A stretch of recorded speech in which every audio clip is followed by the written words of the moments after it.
सर्वसामान्यांच्या हक्काचा आवाज जागर जनस्थान।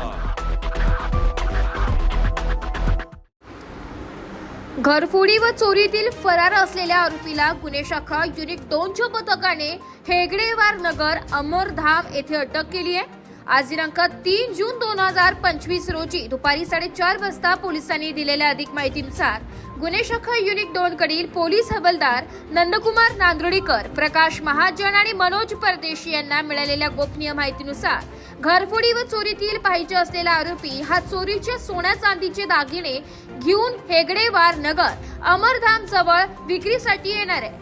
सदर बातमीची खात्री करून त्या ठिकाणी सापळा रचण्यात आला। स्वप्नील संजय पवार, वर्ष 19, राहणार पाटील नगर, नवीन सिडको याला ताब्यात घेऊन त्याची अंगझडती घेतली असता चोरीतील सोने व चांदीचे दागिने असा एकूण 38,350 रुपयांचा मुद्देमाल आढळून आलाय। त्याने अंबड परिसरात घरफोडी केल्याची कबुली देखील दिली आहे। पुढील तपासासाठी त्याला अंबड पोलिसांच्या ताब्यात देण्यात आले। सदरची कामगिरी वरिष्ठांच्या मार्गदर्शनाखाली गुन्हे शाखा युनिट 2 कडील सहाय्यक पोलीस निरीक्षक हेमंत तोडकर, डॉक्टर समाधान हिरे, पोलीस उपनिरीक्षक मुक्तार खान पठाण, बाळू शेळके, शंकर काळे, सुहास क्षीरसागर, संजय सानप, नंदकुमार नांदुर्डीकर, सुनील आहेर, चंद्रकांत गवळी, प्रकाश महाजन, वाल्मिक चव्हाण, मनोज परदेशी, प्रवीण वानखेडे, संजय पोटिंदे अशांनी यशस्वीरित्या राबवली आहे। जागर जनस्थानकरिता प्रतिनिधी संदीप नवसे, नाशिक।